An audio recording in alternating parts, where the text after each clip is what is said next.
So one of the biggest questions that I get asked on all of our Shed to House videos and in our Shed to House Facebook group is, I like your house, but how do you actually buy the land to put your house on it? Well, buying the land, that's an easy thing, but whenever you're spending this much money to purchase real estate, you need to make sure that you do not make certain mistakes. And that's what we're talking about today. We're going over the top 6 mistakes to avoid when purchasing raw land for your homestead. Let's do it. Hey y'all, my name is Bo Brotherton with Better Together Life and yes, the Shed to House Facebook group. My family in 2015, we bought land. We bought 7.5 acres in Central Texas, and we moved our 4 kids and our family out of the suburbia of Houston, Texas onto our 7.5 acres.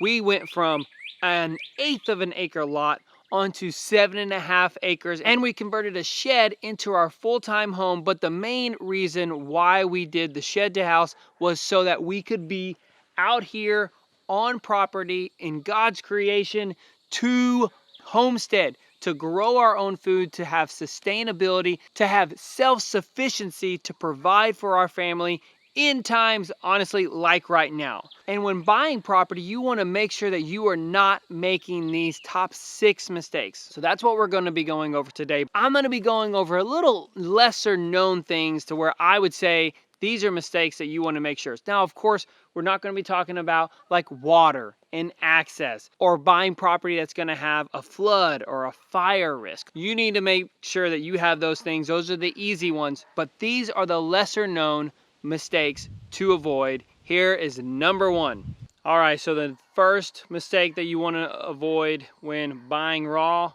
land for your homestead is buying land that is too close or too far away from your amenities. So you don't want to buy property that is too close to everything.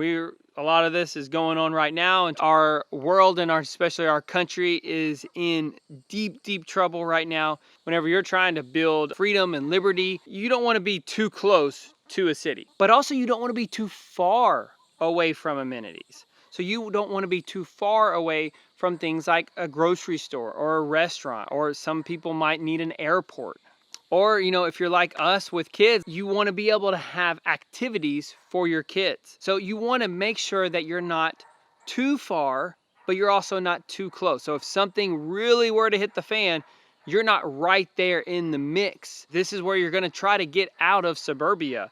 And what we like to teach is that you really, that perfect spot is that fringe area where you're not in the boonies, you're not all the way out there in the sticks, and you're not too close. So it's really that fringe area to where, you know, you probably have anywhere between 20 to 45 minutes away to where you can get to like a Home Depot, where you can get to something a little bit more accessible, you know, to where you have maybe like a Walmart or some kind of grocery store 15 minutes away.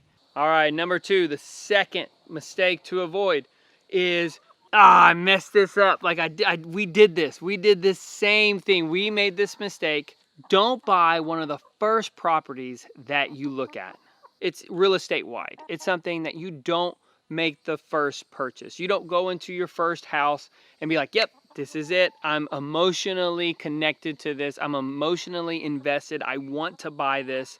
That's never a good thing. When we were looking at properties in this area, I searched a lot online, but we went and we found a good realtor, and he showed us one property which really right away, it was not it.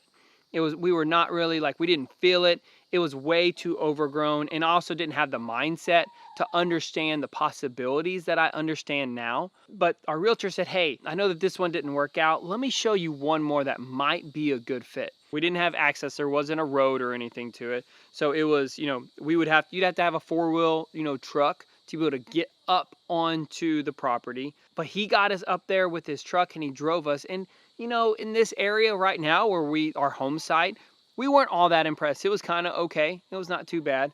It's like, hey, let's hop in the truck and let's go look at the back. And it was whenever he showed us the back of our property. That's whenever we fell in love. That's whenever we saw that pasture, whenever we saw all these little thickets, all of this great openness, but then also hidden. And we saw all the beautiful hayfield that is surrounding us.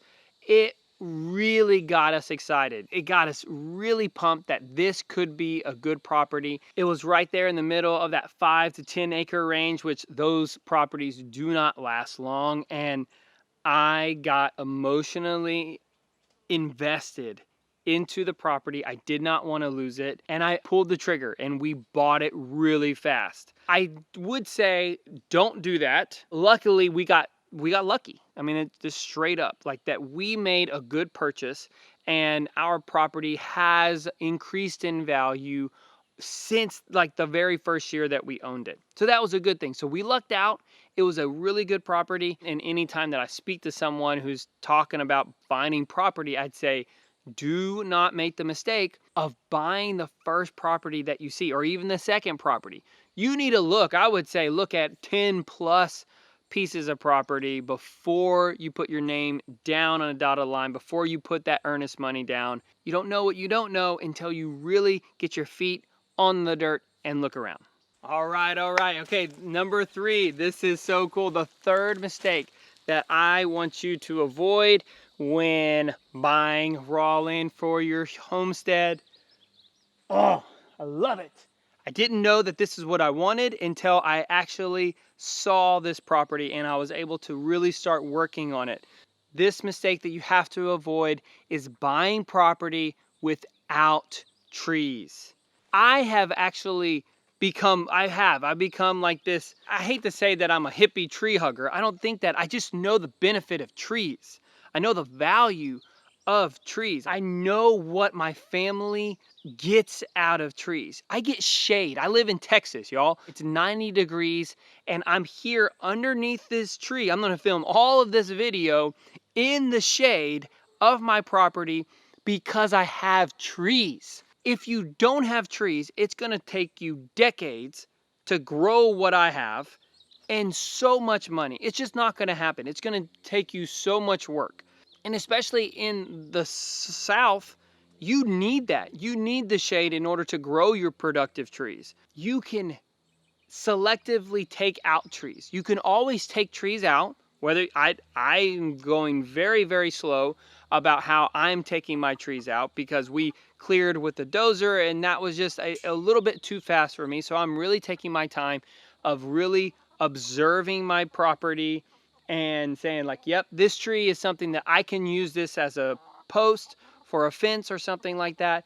All of the oaks that I have, I'm not cutting down any of these oaks. They drop nutrition onto the ground that I really can't eat, the acorns, and I turn those acorns into bacon, y'all. There's so much value in trees. And so if you just bought property and it's an open field, yes, you're gonna have a little bit more pasture than I do, but you don't have as much options that I do with having my trees right now. I just know that you want some higher percentage of tree cover, especially in the South.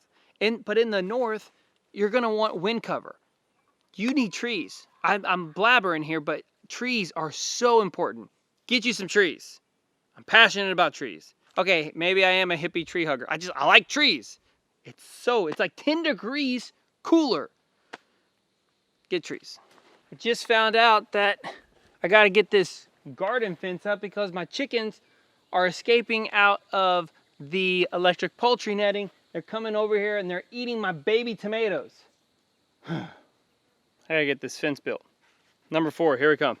All right, number 4. This is a mistake that I'm grateful to say that we did not make, is buying property that is a bad investment.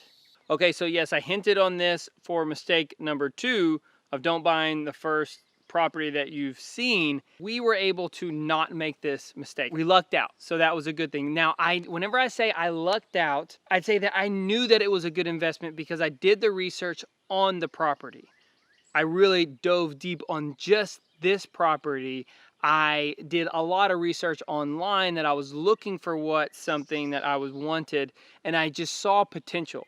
And we realized it after the first year that we owned the property, the value of it started going up. Our taxes started going up too. But whenever we were researching this and talking to our agent, what we realized was, hey, this property was undervalued. We had other people down the road, our county road, that they started building conventional homes. That's what you want. Whether you want to be out in the sticks or not, the good investment is that they were building conventional homes, and that rose the property values, which meant that we had an exit strategy. That's the mistake to avoid, is not having an exit strategy. I can't go into all of the real estate things in this video.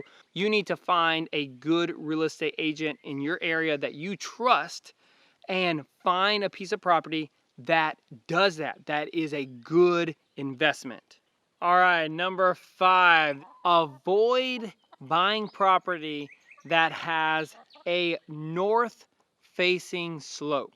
You really want to be able to figure out the slope and the sun orientation and make sure that you do not have a mistake buying property that is not oriented well. So if you have a slope that is facing north, well, the sun in the winter is going to be over here. So that means that you're not going to get any sun over here. Another mistake that you would want to avoid is in Texas, is that where you're only facing west. That would be like if you just have a big slope and you're just getting beaten down by all of that hot sun in the summer. That's not good. So really, if you're going to have a slope, the best kind of slope to be able to have is facing south or east. Those slopes are going to be best for you because then you'll get the nice gentle sun in the morning, and then also you'll get that good sun in the winter to where it helps you stay warm. All right, y'all, sorry about the big mess. I'm going to be cleaning this up with Kelly and the kids being gone, and I got lumber here for my John Siskovich chicken tractor that I'm building this weekend. Lots to do cleaning this up. Cannot wait for our United Portable Building office coming, where we can declutter a lot of stuff, to where we can declutter all this up and put it in there. But I'm currently talking about the shed to house because the last one, number 6 on this list of mistakes that you have to avoid when buying raw land for your homestead, is the government. All right, so I hope I don't get myself in trouble here. That means that you need to buy property that doesn't have any kind of government regulations. And that's something that we were able to do with this property, is that we are unrestricted and we are unincorporated. So that means that we are inside the county, but the city is over here. So we're not actually in a city, we're outside of the city limits, which means that it lessens the amount of regulations that we have to deal with on this property. If you buy a piece of property that has government regulations, this is in PA Yeoman's scale of permanence, is the very, very unlikely that you are gonna get the government to lessen restrictions. So the federal laws are like this much, and then you have your state laws, which are this much, and then you have your county laws, which are this much, and then you have your city laws, which are this much, and then if you want to have an HOA, you're out here, which is insane. I don't understand who in the world, what kind of insane person would, once you know this information, that you actually choose to live in an HOA. I've done it, and I didn't know how bad it was until I got out here onto my property. Now, I will never live in an HOA again. So we have had people in our Shed to House Facebook group that they didn't do the research and know all of the laws, and they tried to convert a shed into a house, and they weren't allowed to. They were told that they would have to get rid of it.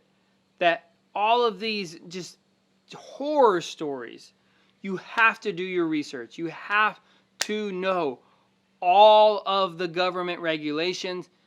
It's part of getting a good real estate agent. This is the big, I'd say this is it. I'll save my most annoying one, the biggest mistake to avoid for last. If it is important to you to have freedom, to have liberty, you need to make sure that you have 0 restrictions on that property. Please, please, please make sure that you do not make that last mistake.